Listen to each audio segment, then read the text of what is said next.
In the furthest reaches of the Arctic Circle, where the sun disappears for months and the landscape is an endless canvas of white, lies a ghost story etched in ice. A story that begins in the winter of 1930 at a small remote village known as Anjukuni, nestled on the shores of a frozen lake in northern Canada. This was a thriving community of Inuit hunters, a people who had mastered survival in one of the most unforgiving environments on Earth. They were known for their resilience, their strong community bonds, and their deep connection to the land. But one day, in the heart of that brutal winter, they vanished. Every last man, woman, and child disappeared without a trace, leaving behind a silence that chills to the bone. This isn't just a story of a missing community. It's a puzzle where the pieces don't fit, a mystery that defies all logical explanation. Tonight, we journey into the heart of that frozen mystery, to the silent, empty village of Anjukuni, and ask the question that has haunted investigators and storytellers for nearly a century. What happened to its people? The first outsider to stumble upon the eerie scene was a lone fur trapper named Joe LaBelle. Exhausted and seeking shelter from a gathering storm, he made his way to the familiar lights of the Anjukuni settlement. He knew the people here well. They were always warm and welcoming. But as he drew closer, an unnerving stillness settled over him. The air was heavy, dead. There was no smoke rising from the chimneys, no children's laughter, no barking from the sled dogs that should have announced his arrival. The village was completely, utterly silent. Cautiously, he called out, his voice swallowed by the vast, empty landscape. No one answered. He pushed open the door of the nearest cabin. Inside, the scene was even more disturbing. A half-eaten meal of stew was frozen solid on the table. A child's unfinished sealskin parka lay on a cot, a needle and thread still resting beside it, as if the sewer had just stepped away for a moment. Nothing was disturbed, nothing was stolen. LaBelle went from hut to hut, his unease growing with every step. In each one, he found the same baffling scene. Rifles, essential for hunting and protection, were left leaning against the walls. Stockpiles of food and supplies, painstakingly gathered for the long winter, were untouched. Everything was in its place, as if the villagers had been in the middle of their daily routines, and then, in an instant, they were simply gone. It was as if they had evaporated into the thin, frigid air. The trapper's search became more frantic.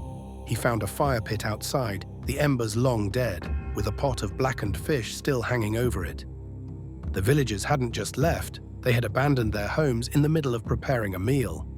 In this harsh climate, leaving behind food, warm clothing, and weapons was not just illogical, it was a death sentence. No one would willingly walk out into the Arctic wilderness with nothing. The most horrifying discovery was yet to come. Just outside the village perimeter, LaBelle found the sled dogs. They were tethered to their posts, starved to death, frozen solid in the snow. The Inuit people shared a sacred bond with their dogs. They were partners in survival, companions, and family. To abandon them to such a fate was unthinkable, a violation of their deepest traditions. It was a clear sign that whatever had happened here was not a planned departure. It was something sudden, something terrifying, that had forced the villagers to flee without a moment's hesitation, leaving even their most vital companions behind. The scene painted a picture of panic and haste, yet the village itself remained eerily calm and orderly. The contradiction was maddening. Where did they go? And why did they leave everything behind?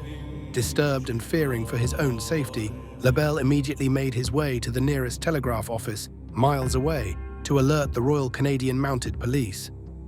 When the authorities arrived, they conducted a thorough investigation, but their findings only deepened the mystery. They scoured the area for miles in every direction. They found no tracks leading away from the village, save for the single set belonging to Joe LaBelle. The fresh snow from the recent storm might have covered any trails, but even so, a group of over 24 people should have left some sign, some trace of their direction. There was nothing, just an unbroken expanse of white. It was as if the entire population had been lifted straight out of their homes. Adding to the enigma, the police made a chilling discovery at the village graveyard. They found that at least one, and possibly more, of the graves had been opened.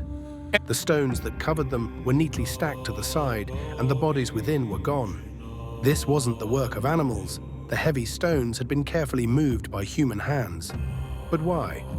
Was it a desperate, ritualistic act or something far more sinister? The story of the vanishing village of Anjukuni spread like wildfire.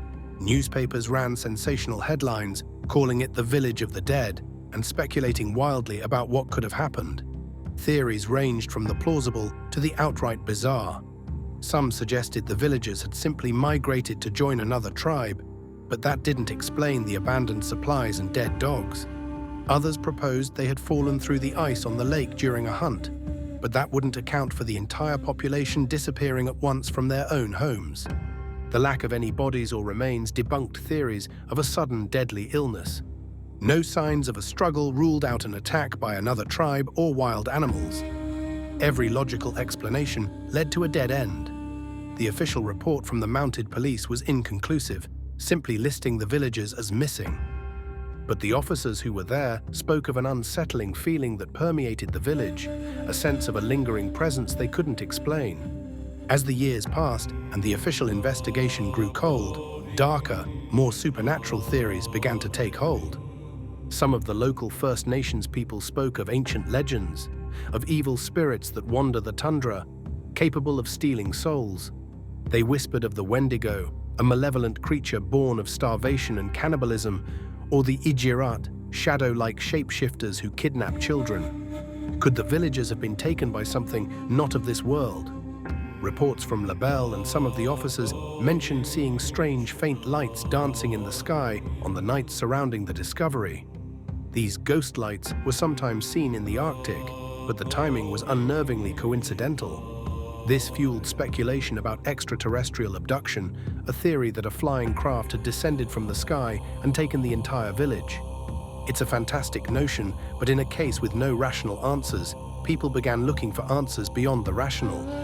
The village of Anjukuni was never resettled. It was left to the wind and the snow, a frozen monument to an unsolved mystery. The wooden cabins still stand, their doors creaking on rusty hinges, their interiors a snapshot of a life interrupted. Frost covers the windows like cataracts on dead eyes, obscuring the view of the empty rooms within. The silence is absolute, broken only by the howl of the wind carrying whispers of the past. To visit this place, they say, is to feel a profound sense of unease, a feeling of being watched by unseen eyes from the dark, snow-laden forests that surround the clearing. The land itself seems to hold its breath, guarding a terrible secret. Was it a mass hallucination, a rare natural phenomenon, an ancient curse, or something from beyond the stars? The mystery of Lake Anjukuni is a perfect paradox. Evidence of a sudden panicked flight, yet a scene of calm domestic order. A whole community that disappears, leaving no footprints in the snow. Graves unearthed, but no bodies found. Logic fails here. Science offers no comfort. All we are left with are the chilling facts and the echoing silence of a village that time forgot. Perhaps some mysteries are not meant to be solved. Perhaps some places on Earth are gateways to the unknown, where the veil between our world and another is thin. The story serves as a haunting reminder that no matter how much we think we know about our world, there are still corners of it shrouded in darkness where the inexplicable can happen and where people can simply vanish into the cold, empty night. The fate of the Anjukuni villagers remains one of history's most chilling and enduring enigmas, a ghost story whispered on the Arctic wind. Thanks for watching. If you found this mystery as haunting as we did, be sure to subscribe for more journeys into the unknown. Stay curious and stay safe.